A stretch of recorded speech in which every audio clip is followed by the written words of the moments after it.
الحمدللہ رب العالمین، تمام تعریف اللہ رب العالمین کے لیے جو عرش عظیم کا مالک ہے اور سارے جہانوں کا بادشاہ ہے۔ میری معزز نوجوانوں، السلام علیکم ورحمۃ اللہ تعالی وبرکاتہ۔ آپ لوگوں سے میں نے گزارش کی تھی کہ آپ لوگ ویڈیو کو شیئر کیے کریں، اور آپ لوگوں نے کی ہے، جس کی بدولت ان ظالموں، جتنے بھی ظالم لوگ ہیں، مافیا، ان تک یہ ویڈیو آپ کی پہنچی ہے اور ان میں کھلبلی بھی مچی ہوئی ہے۔ یہ اللہ ڈینو گوٹ والے نے جو ظلم کیا، آپ جانتے ہیں یہ اللہ ڈینو گوٹ سرجانی ٹاؤن کے قریب ہے اور اس کا تھانہ منگو پیر تھانہ ہے۔ حاجی صاحب کو تو ٹھکانے لگا دیا ان کا بیٹا اور بھتیجا مل کر کے، اور اب وہ قابض ہو گئے اور لوگوں کو دربدر کر دیا، لوگوں کو پلاٹ نہیں دے رہے ہیں، قبضہ نہیں دے رہے ہیں، خود قبضہ کر کے اس کو ڈبلنگ شروع کر دیا، دوبارہ فروخت کیا جا رہا ہے۔ ہمارے بھی 5 پلاٹ ہیں وہاں پہ، بڑے چھوٹے سب پلاٹ، سب کو قبضہ کیا ہوا ہے۔ میں نے تمام حکام بالا کو خط لکھ چکا ہوں اور میں نے عدالت میں بھی مقدمہ کیا ہوا ہے۔ اگر ضرورت پڑے گی تو انشاءاللہ سپریم کورٹ تک بھی جائیں گے، لیکن ان ظالموں کو پتہ چل جائے کہ ہر جگہ پہ دال نہیں گلتی ہے۔ میں نے سوچ لیا ہے کہ جتنے بھی لوگ متاثر ہوئے ہیں، جن کا پلاٹ قبضہ کیا ہے، سب کو انشاءاللہ انصاف مل کے رہے گا۔ قانون سے بالا تر کوئی نہیں ہے۔ آج دیکھیے گلشن گہرام کا جو مہر اللہ ہے ڈاکو، اس کا پالتو نے آج مجھے میسج کر کے دبے زبان دھمکی دی، اور دھمکی میں اس نے گالم گلوچ بھی کیا، یعنی کہ جو بات اس کو نہیں کہنا چاہیے تھا وہ کیا، وہ گالی کے مترادف ہے۔ اب یہ ظالم نے یہ حربہ استعمال کیا، تو میں نے اس کو پیغام دے رہا ہوں کہ اگر وہ سچا ہے، مجھے جھوٹا کہتا ہے، تو جھوٹ تو تم بول رہے ہو، تمہارے منافق لوگ ہو، یہ منافق ہے، یہ خادم بروہی ہے، اس کا مہر اللہ کا پالتو۔ اس نے کومنٹس میں مجھے دھمکی دیا، دبے زبان اور جھوٹا کہا، اور کہا کہ تم نام کمانے کے لیے یہ سب ڈرامہ کر رہے ہو۔ تو بھائی تمہارے سے ہماری کیا دشمنی ہے؟ نام کے لیے میں یہ کام نہیں کر رہا، ہمارا تو قرآن کا چینل ہے، اسلامی چینل ہے۔ میں تو قرآن تلاوت سناتا ہوں تاکہ ہماری اصلاح ہو اور لوگ بھی سن کر کے قرآن پڑھنے کا صحیح طریقہ بھی سیکھ جائیں۔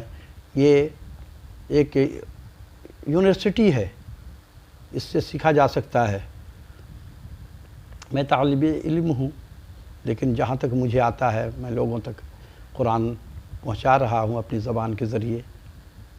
اور یہ مافیا جو ہے مجھے کومنٹس میں اس قسم کی باتیں کر رہا ہے، تو میں اس کو کہتا ہوں کہ مہر اللہ اگر تو سچا ہے تو آ جا، میں جس جگہ پہ بلاؤں یا تو جس جگہ پہ مجھے بلائے، حلف لے لے کہ تو سچا ہے، تو نے کسی کا پلاٹ بیوانی نہیں کیا، میرے پاس تو ثبوت موجود ہیں، لیکن پھر بھی تو قرآن اٹھا لے گا، حلف لے لے، تو میں تجھے اللہ کے سپرد کر دوں گا۔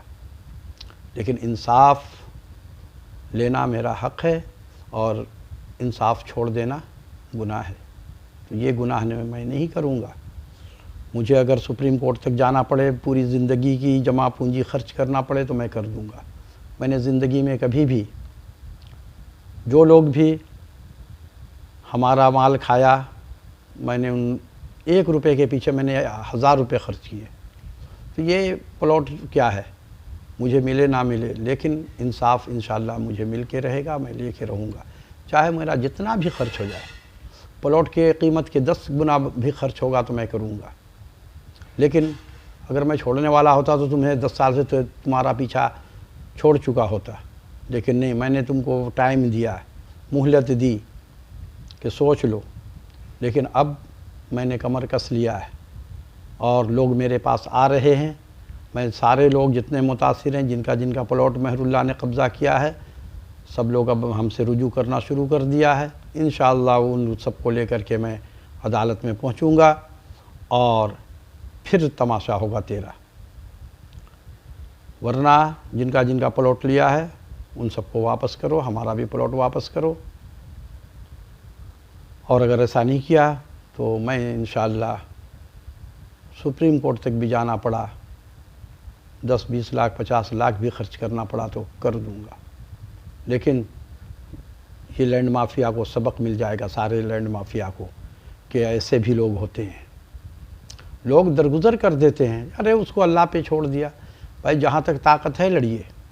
مسلمان مومن ایسے ظالموں سے ڈرے، یہ کیا ہے گیدڑ چھپ کر کے رہتا ہے، اگر مرد ہے مسلمان ہے ایمان والا ہے تو آئے سامنے کیوں نہیں آتا؟ یہ تو چھپا پھرتا ہے، اس کی چمچے بروکری کر کے اور اس کو سیل آؤٹ کرتے ہیں۔ تو یہ گیدڑ لوگ ہیں۔ منافق ہمیشہ ڈرتا ہے، مومن اللہ کے سوا کسی سے نہیں ڈرتا۔ یہ مجھے نہ تو فائدہ دے سکتا ہے یا نہ نقصان دے سکتا ہے، میرا فائدہ نقصان میرے رب کے ہاتھ میں ہے۔ دیکھیے موسیٰ علیہ السلام فرعون سے نہیں ڈرے، فرعون بادشاہ تھا، اور وہ بادشاہ نہیں ہمارے ملک کے وزیر اعظم جیسا کہ ان کے اپوزیشن ان کو کام ہی کرنے نہیں دیتی ان کے مطلب کا، لیکن فرعون کو کوئی اپوزیشن نہیں تھی، اب بہت طاقتور بادشاہ، لیکن فرعون کے ساتھ اللہ نہیں تھا اور موسیٰ علیہ السلام کے ساتھ اللہ تھا۔ موسیٰ علیہ السلام فاتح ہوئے، نبی مکرم صلی اللہ علیہ وسلم جب اعلان کیا توحید کا تو آپ اکیلے تھے اور سارا